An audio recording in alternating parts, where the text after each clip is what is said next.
pretty clear at one point, and then this whole bunch of smoke and glass. And I think we're just about the last ones in this building right now. I think you should leave. Everybody else is gone. Okay. I'll just make sure that there's nobody else coming downstairs. What happened? I hear the top of the building fell down. In 1984, construction began on World Trade Center Building 7, a 47-story office building 300 feet away from the North Tower. It opened to the public in 1987 and housed offices for Department of Defense, Internal Revenue Service, and was also the Secret Service's largest field office.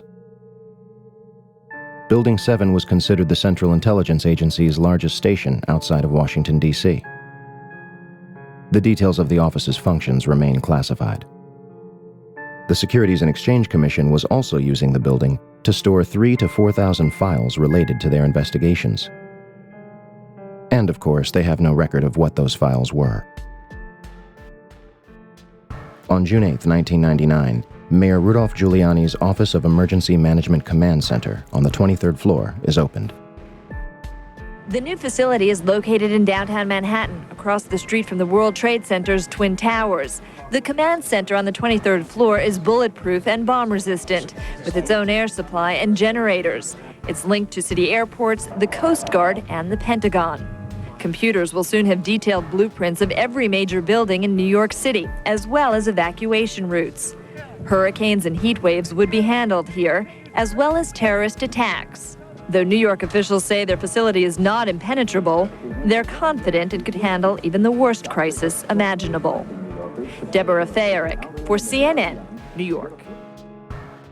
On the morning of 9/11, before the first plane strikes the North Tower, Building 7's alarm system was unexpectedly placed on test status at 6:47 a.m. for a scheduled period of 8 hours. This normally occurs during maintenance, and any fire alarms from the building were to be disregarded. After the second plane strikes the South Tower, Building 7's power was deliberately shut off and its tenants evacuated. Following the collapse of the North Tower, almost all of the surrounding World Trade Center buildings were completely destroyed, but the structures remained standing. Building 3, a 22-story building directly below the Twin Towers, was split in half by the South Tower's collapse. Although the building was severely crushed by falling debris, the structure remained standing. Building 4, a 9-story building east of the South Tower, was almost completely flattened. The remaining structure did not collapse. Building 5, a 9-story building east of the North Tower, suffered from severe fires and structural damage.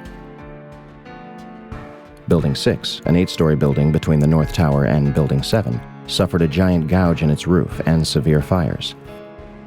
Neither Building 5 or 6 suffered a collapse. Neither did the Deutsche Bank building, which stands to this day and is currently being demolished beam by beam. Neither did the Millennium Hotel across the street. Building 7, a 47-story office building hundreds of feet away, burns controllably over a few floors and suffers structural damage to its south face before collapsing completely to the ground at near free fall speed. The collapse of Building 7 was rarely reported on the day of and after 9/11. Yeah, it's very strange that was not even hit by a jet, and yet it falls very rapidly and essentially straight down into its footprint. Although the collapse of Building 7 was clearly a phenomenon and further investigation was needed, the building's steel was removed from the site and destroyed. No pieces were recovered from the debris for analysis.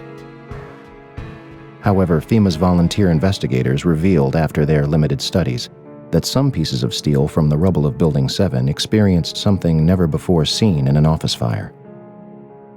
Some pieces of steel had large holes burned through them, evidence that a high-temperature corrosive material had formed and burned through the beams, suggesting temperatures of over 1,000 degrees Celsius were present.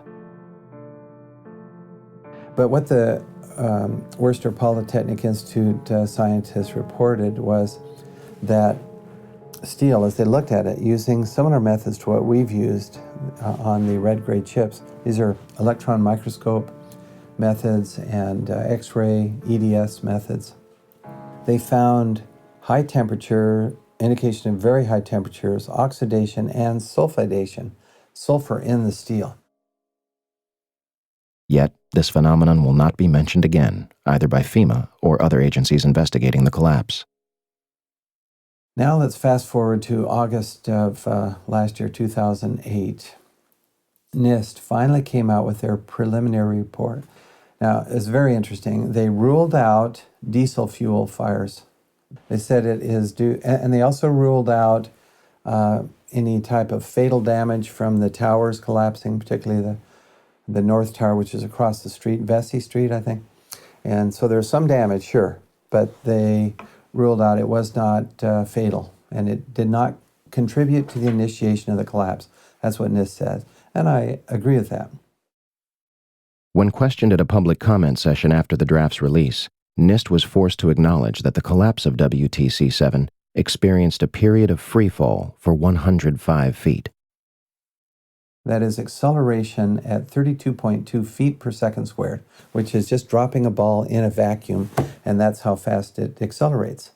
Finally, in their final report, they have this agreement, having been with Chandler and with my comment also, that there was indeed acceleration, not just constant speed, and acceleration at the acceleration due to gravity. In other words, free fall. And they even mentioned free fall for about 105 feet.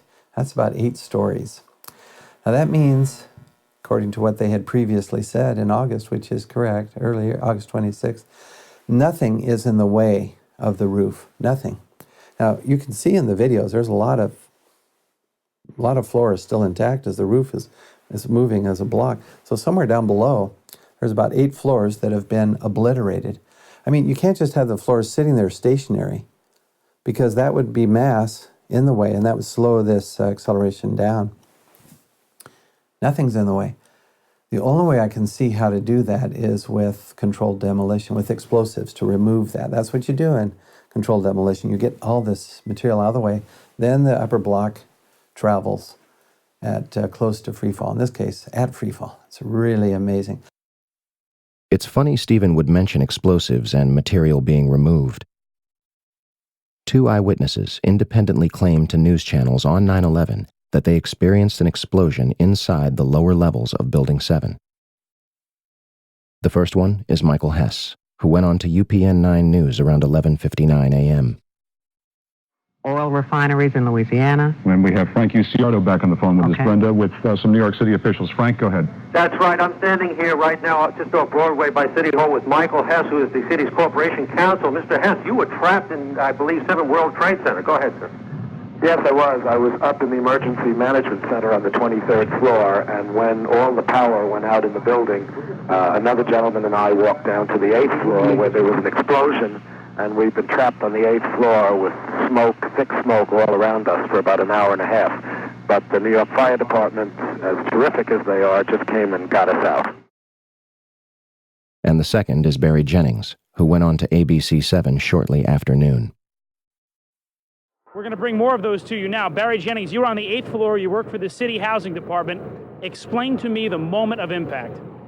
Well, me and Mr. Hess, the corporation counsel, were on the 23rd floor. I told him we got to get out of here. We started walking down the stairs. We made it to the 8th floor. Big explosion. Blew us back into the 8th floor. And I turned to Hess. I said, this is it. We're dead. We're not going to make it out of here. I took a fire extinguisher and I bust the window out. That's when this gentleman here heard my cries for help. We tracked Barry down in June 2007 to interview him and hopefully elaborate on his experience. Hi, my name is Barry Jennings.